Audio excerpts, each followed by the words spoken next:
다 같이 사도신경으로 신앙 고백하시겠습니다. 나는 전능하신 아버지 하나님 천지의 창조주를 믿습니다. 나는 그의 유일하신 아들 우리 주 예수 그리스도를 믿습니다. 그는 성령으로 잉태되어 동정녀 마리아에게서 나시고 본디오 빌라도에게 고난을 받아 십자가에 못 박혀 죽으시고 장사된 지 사흘 만에 죽은 자 가운데서 다시 살아나셨으며 하늘에 오르시어 전능하신 아버지 하나님 우편에 앉아 계시다가 거기로부터 살아있는 자와 죽은 자를 심판하러 오십니다. 나는 성령을 믿으며 거룩한 공교회와 성도의 교제와 죄를 용서받는 것과 몸의 부활과 영생을 믿습니다. 아멘. 우리 찬송가 521장 찬양하시겠습니다. 찬송가 521장입니다.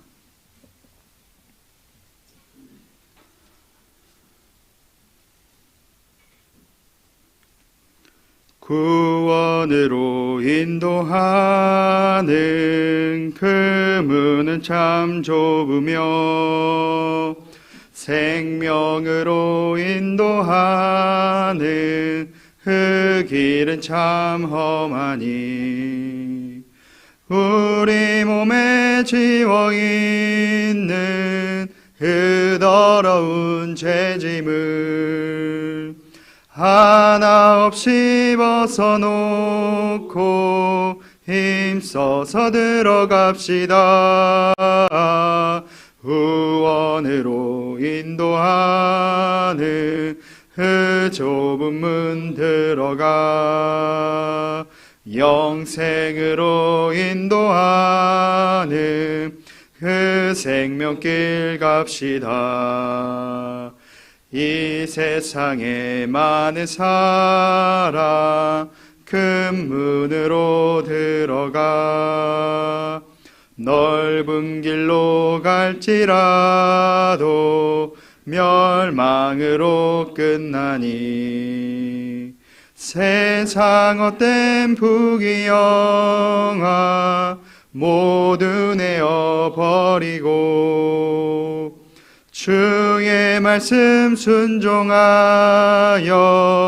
그 생명길로 갑시다. 구원으로 인도하는 그 좁은 문 들어가 영생으로 인도하는 그 생명길 갑시다. 구원의 문 열렸으니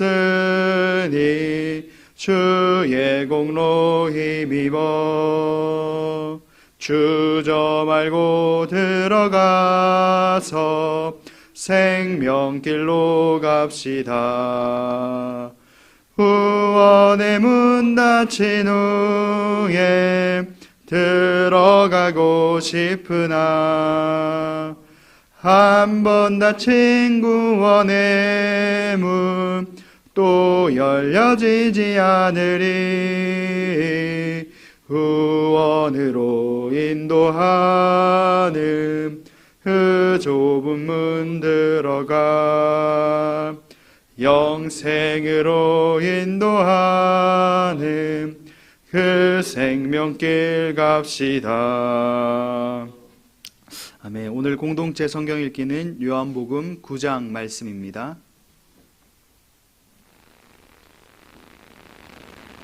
제9장. 예수께서 길을 가실 때에 날 때부터 맹인된 사람을 보신지라 제자들이 물어 이르되 랍비여, 이 사람이 맹인으로 난 것이 누구의 죄로 인함이니이까? 자기니이까 그의 부모니이까? 이 사람이나 그 부모의 죄로 인한 것이 아니라 그에게서 하나님이 하시는 일을 나타내고자 하심이라. 때가 아직 낮음에 나를 보내신 이의 일을 우리가 하여야 하리라. 밤이 오리니 그때는 아무도 일할 수 없느니라. 내가 세상에 있는 동안에는 세상의 빛이로라. 이 말씀을 하시고 땅에 침을 뱉어 진흙을 이겨 그의 눈에 바르시고 실로암 못에 가서 씻으라. 실로암은 번역하면 보냄을 받았다는 뜻이라. 이에 가서 씻고 밝은 눈으로 왔더라. 이웃 사람들과 전에 그가 거린인 것을 보았던 사람들이 이르되 이는 앉아서 구걸하던 자가 아니냐? 그 사람이라. 아니라 그와 비슷하다. 내가 그라. 그러면 내 눈이 어떻게 떠졌느냐? 예수라 하는 그 사람이 진흙을 이겨 내 눈에 바르고 나더러 실로암에 가서 씻으라 하기에 가서 씻었더니 보게 되었노라. 그가 어디 있느냐? 알지 못하노라. 그들이 전에 맹인이었던 사람을 데리고 바리새인들에게 갔더라. 예수께서 진흙을 이겨 눈을 뜨게 하신 날은 안식일이라. 그러므로 바리새인들도 그가 어떻게 보게 되었는지를 물으니 그 사람이 진흙을 내 눈에 바르매 내가 씻고 보나이다. 바리새인 중에 어떤 사람은 말하되 이 사람이 안식일을 지키지 아니하니 하나님께로부터 온 자가 아니라. 죄인으로서 어떻게 이러한 표적을 행하겠느냐? 그들 중에 분쟁이 있었더니 이에 맹인 되었던 자에게 다시 묻되 그 사람이 내 눈을 뜨게 하였으니 너는 그를 어떠한 사람이라 하느냐? 선지자니이다. 유대인들이 그가 맹인으로 있다가 보게 된 것을 믿지 아니하고 그 부모를 불러 묻되 이는 너희 말에 맹인으로 났다 하는 너희 아들이냐? 그러면 지금은 어떻게 해서 보느냐? 이 사람이 우리 아들인 것과 맹인으로 난 것을 아나이다.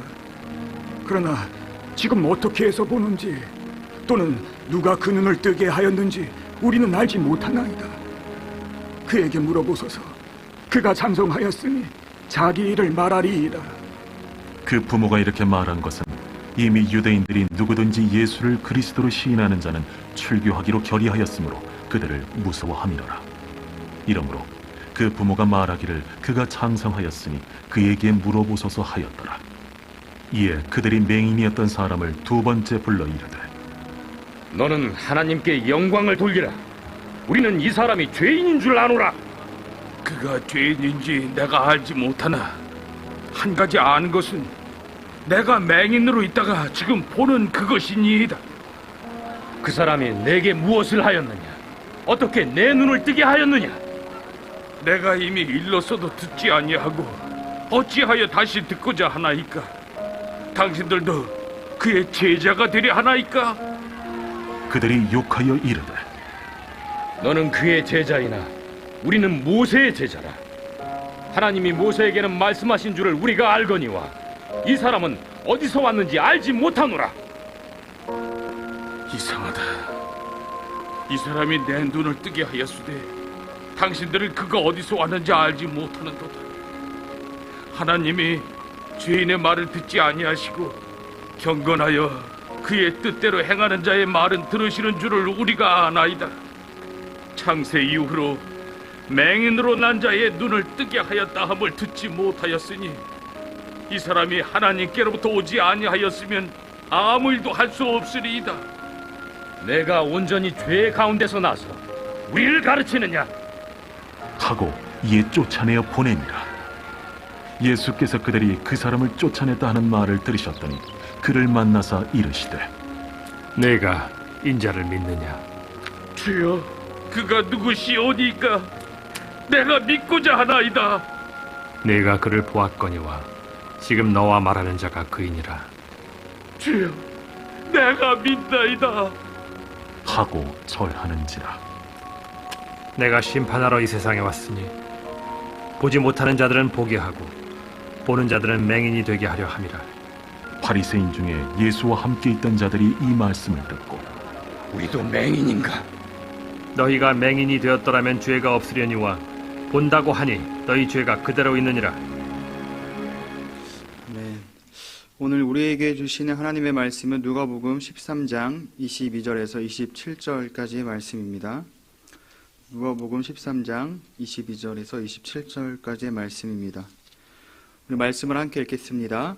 예수께서 각 성, 각 마을로 다니사 가르치시며 예루살렘으로 여행하시더니 어떤 사람이 여짜오되 주여 구원을 받는 자가 적으니이까? 그들에게 이르시되 좁은 문으로 들어가기를 힘쓰라. 내가 너희에게 이르노니 들어가기를 구하여도 못하는 자가 많으니라. 집주인이 일어나 문을 한번 닫은 후에 너희가 밖에 서서 문을 두드리며 주여 열어주소서 하면 그가 대답하여 이르되 나는 너희가 어디에서 온 자인지 알지 못하노라 하리니 그때 너희가 말하되 우리는 주 앞에서 먹고 마셨으며 주는 또한 우리의 길거리에서 가르치셨나이다 하나 그가 너희에게 말하여 이르되 나는 너희가 어디에서 왔는지 알지 못하노라. 행악하는 모든 자들아 나를 떠나가라 하리라. 아멘. 예물 봉헌하겠습니다. 감사헌금 양은영 권사님, 1,000번 정금 주님 복 주심에 감사드립니다. 황희돈 지사님, 천일작전 감사헌금 이미경 권사님 드리셨습니다. 기도하겠습니다. 은혜가 많으신 아버지 하나님 감사합니다. 주님을 사랑하는 마음과 아버지 그 뜻을 가지고 이 시간 주님 전에 나왔습니다. 아버지 하나님 우리가 오늘 하루 살아갈 때 예배로 아버지 하루를 시작합니다. 그만큼 우리 오늘 하루의 삶이 하나님께 기쁨이 되고 하나님께 영광을 올려드리는 삶이 되게 하여 주시옵소서. 또한 이 시간 주님 앞에 나와서 귀한 예물을 올려드립니다. 아버지 마음과 정성 다해 드린 이 귀한 예물 주님께서 기뻐 받아 주시옵시고 또한 이 예물 가운데 간절한 기도의 소원의 제목이 있습니다. 이 모든 제목들이 하나님의 뜻 가운데 온전히 이루어지는 축복의 예물 되게 하여 주시옵소서. 또한 이 시간 주님 앞에 나와서 아버지 각자의 기도 제목 가지고 주님께 부르짖으며 나아갑니다. 아버지 우리가 기도하며 나아갈 때 하나님의 음성을 듣게 하시고 또한 우리의 기도가 하나님의 뜻이 이루어지는 기도가 되게 하여 주시옵소서. 감사드리며 예수님의 이름으로 기도드렸습니다. 네. 톨스토이 단편선에 두 형제와 황금에 대한 이야기가 있습니다. 그 이야기를 간략하게 말씀드리면 이 두 형제가 살았는데 가난했지만 이 두 형제는 항상 남들에게 선을 베풀고 살았습니다. 언제나 고아와 과부, 병자들이 있는 곳을 찾아갔고 그곳에서 품삯도 받지 않고 일을 했습니다. 그런데 이 형제는 각각 다른 곳에 살고 있어서 일주일에 단 한 번 집으로 모여서 함께 살았습니다. 그렇게 일주일 동안 떨어져 있다가 하루 이렇게 모였을 때 이 형제가 했던 일은 같이 모여서 기도하고 이야기하는 일이었습니다. 그리고 이 모습을 보고 천사는 이 두 형제를 축복해 주었습니다. 그리고 그 날이 지나고 그 다음 날이 되면 각자의 길을 찾아서 떠났습니다. 그러니까 각자 도움이 필요한 곳으로 갔던 것이죠. 그런데 어느 날 월요일 날이 돼서 각자의 일터로 돌아가는데 형이 동생과 헤어지는 게 너무나 아쉬워서 동생이 가는 길을 뒤돌아봤습니다. 근데 동생이 뭔가 좀 이상해 보이는 거예요. 동생이 갑자기 어느 한쪽을 뚫어주게 계속 보더니 갑자기 무언가 쫓기듯이 도망가면서 막 뛰어가더라라는 것입니다. 형이 뭔가 이상함을 느끼고 도대체 동생이 무엇을 보았길래 저렇게 도망가듯이 쫓기면서 나가는지 궁금해서 동생이 봤던 곳을 찾아갔습니다. 근데 그곳을 찾아가니까 갑자기 뭔가 반짝이는 것들이 보였습니다. 알고 보니까 거기에 금화가 잔뜩 있었던 것이죠. 그래서 형은 이렇게 생각했습니다. 도망친 동생을 이해하지 못하고 이 금화는 나쁜 일을 만들 수도 있고 좋은 일을 만들 수도 있다 생각하면서 이 금으로 얼마나 많은 어려운 사람들, 고아, 과부, 병든 자들을 도울 수 있을까 생각했습니다. 그리고 지금 우리 형제는 누군가를 위해서, 남을 위해서 일하고 있지만 우리의 힘이 부족하기 때문에 이 일하는 것이 뭔가 부족하다라고, 대단한 것이 아니다라고 생각했기 때문에 이 금만 있으면 더욱더 많은 사람에게 더욱더 대단한 일을 할 수 있겠구나라고 생각을 가졌습니다. 그리고 형은 금화를 챙기고 마을에 갔고 그것으로 집 세 채를 샀습니다. 그 집 세 채를 사면서 집을 짓는데 한 곳은 가난한 자들을 위해서, 한 곳은 고아와 과부를 위해서, 한 곳은 병자를 위한 어떤 병원을 지었습니다. 그렇게 집이 지어지는 동안 이 사람은 자신의 집이 아닌 그 마을에 머물렀던 것이죠. 그러면서 이 집이 다 짓고 나자 믿음이 깊은 세 노인을 데리고 각각 집을 관리하도록 했습니다. 근데 이렇게 해서도 돈이 남으니까 이 남은 돈을 노인들에게, 그 세 노인들에게 주면서 불쌍한 사람, 이웃들에게 이 돈을 나눠주라 라고 그렇게 부탁했습니다. 사람들은 이게 그 형을 칭찬하기 시작했습니다. 그리고 형은 그 칭찬 소리를 듣고 나서 이 동네를 떠나기 싫어했지만 동생을 보고 싶었기 때문에 집으로 갔습니다. 그러면서 자신은 어떠한 것도 챙기지 않았습니다. 형은 그 헌옷 그대로 아무런 옷도 사지 않고 집으로 돌아올 때, 동생을 보러 갈 때 그 모습 그대로 돌아갔던 것이죠. 그러면서 형이 스스로 생각했습니다. 동생이 그 말을 보고 돌아간 것은 잘못된 생각이다, 그릇된 생각이다 하면서 내가 옳았다라는 생각을 가지고 집으로 돌아가는데, 근데 갑자기 그 눈앞에 길을 딱 막는 천사 한 명이 나타났습니다. 항상 그 형제를 축복해주는 천사였습니다. 그러면서 그 천사가 막 째려보는 거예요. 그러면서 천사가 그런 눈빛을 하고 자신을 쳐다보니까 왜 도대체 나를 그렇게 쳐다보느냐라고 이렇게 물어보니까 천사가 이렇게 말해요. 너는 동생하고 살 자격이 없다라고 말했습니다. 그러면서 천사는 내 동생이 그 말을 보고 도망친 행동이 내가 그 말로 잃은 것보다 더 값지다라고 그렇게 이야기했습니다. 그러자 형이 이 말을 듣고 대꾸하기 시작했죠. 그게 도대체 무슨 말이냐? 내가 그 말을 가지고 얼마나 많은 사람들을 도와주었고 가난한 사람들을 도움을 주었는데 라고 그렇게 이야기했습니다. 그러자 천사가 이렇게 말했습니다. 그거는 너를 유혹하기 위해서 그 말을 갖다 놓은 마귀가 너에게 가르쳐준 말이다 라고 했습니다. 이 말을 듣고 형은 양심을 속일 수 없었습니다. 그는 자기가 한 일이 하나님을 위한 길이 아니다라는 것을 스스로 깨닫게 되었던 것이죠. 그러면서 울면서 뉘우쳤습니다. 그리고 나서 이 형이 뉘우치니까 천사가 길을 옆으로 비켜주니까 그 길에는 형을 기다리는 동생이 있었습니다. 그리고 형은 그 말을 던져주는 그 마귀의 유혹에 다시는 넘어가지 않았다라고 합니다. 그러면서 이걸 깨달았다고 해요. 하나님과 사람을 돕는 것은 돈이 아니라 오직 일로서만 할 수 있다라는 것을 깨달았습니다. 그러면서 두 형제의 이야기 오늘 본문인데요. 이 두 형제의 이야기와 오늘 본문의 이야기가 뭔가 비슷하게 공통적으로 맺어지는 말씀이 있습니다. 예수님께서는 지금 예루살렘을 가시면서 각 도시와 마을에서 가르치셨습니다. 여기서 예수님께서 예루살렘을 향해서 가신다라는 것은 어떠한 뚜렷한 목적이 항상 있다라는 것을 의미하고 있습니다. 그러니까 예수님은 그 목적을 향하여서 그 목적지를 향해서 흔들림 없이 나아가고 계신다는 것을 의미하는 것을 말씀하고 있습니다. 그렇게 예수님은 자신의 목적지를 가시면서 목적지를 향해 가시면서 각 마을과 도시에서 가르치셨습니다. 근데 그 가르치시는데 한 사람이 예수님께 와서 이러한 질문을 하는 것이죠. 오늘 본문의 23절 말씀 읽어보겠습니다. 어떤 사람이 여짜오되 주여 구원을 받는 자가 적으니까 그들에게 이르시되 어떤 사람이 예수님께 이렇게 물어봤습니다. 예수님, 구원을 받는 사람이 적습니까? 하고 물어봤습니다. 이 질문을 한 이유는 예수님의 가르침으로 인한 질문이었습니다. 앞장에서 예수님의 가르침을 본다면 예수님은 계속해서 경고에 대해서 말씀하셨습니다. 항상 사람들에게 깨어 있어야 된다, 준비해야 된다, 이 시대를 분간하라라고 말씀하셨습니다. 그리고 회개하지 않으면 너희들이 망할 것이다 라고 많은 사람들에게 선포했습니다. 그리고 하나님의 심판이 다가왔다 이렇게 선포하니까 그 말씀을 듣는, 그 가르침을 듣는 입장에서는 구원받는 사람이 얼마나 되는지 궁금했던 것이죠. 그러면서 이 질문을 들은 예수님이 이렇게 대답하셨습니다. 24절 말씀 읽어보겠습니다. 좁은 문으로 들어가기를 힘쓰라. 내가 너희에게 이르노니 들어가기를 구하여도 못하는 자가 많으니라. 예수님이 이 질문에 향해서 이렇게 대답하셨죠. 좁은 문으로 들어가기를 힘쓰라 라고 말씀하셨습니다. 넓은 문이 아니라 좁은 문이라고 말씀하셨습니다.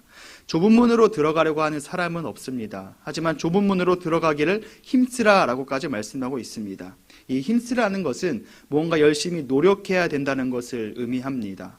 우리가 무언가를 얻기 위해서 노력하는 것처럼 좁은 문으로 들어가기 위해서 뭔가 열심히 힘써야 함을 예수님께서 말씀하셨습니다. 근데 이 힘쓰는 것에서 끝나는 것이 아닙니다. 예수님은 들어가기를 구하여도 못하는 자가 많다라고 그렇게 말씀하셨습니다. 그러니까 좁은 문으로 들어가기를 힘쓰지만 힘쓴다고 해서 다 들어갈 수 있는 건 아니다라는 말씀인 것이죠. 우리는 이 말씀을 통해서 이 구원을 얻는다는 것이 결코 쉬운 일이 아니다라는 것을 알 수 있습니다. 그러면서 예수님은 집주인과 그 집에 들어가는 사람들의 비유로 이렇게 말씀하셨습니다. 25절 말씀을 함께 읽어보겠습니다. 집주인이 일어나 문을 한번 닫은 후에 너희가 밖에 서서 문을 두드리며 주여 열어주소서 하면 그가 대답하여 이르되 나는 너희가 어디에서 온 자인지 알지 못하노라 하니니. 집주인이 일어나서 문을 닫았습니다. 그리고 들어가지 못한 자들이 문을 두드리면서 집주인에게 열어줄 것을 요청하죠. 그런데 집주인은 어떻게 합니까? 집주인은 그들을 향해서 너희가 도대체 어디서 온 사람들인지 나는 알지 못한다 라고 그렇게 대답했습니다. 이러한 집주인의 말을 들은 사람들이 이렇게 대꾸하기 시작했습니다. 26절 말씀 읽어보겠습니다. 그때 너희가 말하되 우리는 주 앞에서 먹고 마셨으며 주는 또한 우리의 길거리에서 가르치셨나이다 하나. 이 사람들이 이렇게 변명하고 대꾸하기 시작하는 거죠. 우리는 주인과 같이 먹고 마셨습니다. 길거리에서 저희를 가르쳐 주셨습니다 라고 하면서 우리는 주인과 친분이 있습니다. 결코 주인이 우리를 모르지 않습니다 라고 이렇게 나름의 특별한 관계가 있다는 것을 말씀하고 있습니다. 그렇게 변호를 하고 있는 것이죠. 그런데 주인의 대답의 태도는 단호합니다. 27절 말씀 읽어보겠습니다.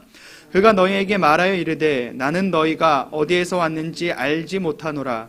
행악하는 모든 자들아 나를 떠나가라 하리라. 주인은 그들을 향해 똑같은 말을 반복합니다. 그들이 안다고 그들이 주인과 식사를 했다고 말했음에도 불구하고 너희가 어디에서 알지 못한다 하면서 행악하는 모든 자들아 나를 떠나가라 라고 그렇게 이야기합니다.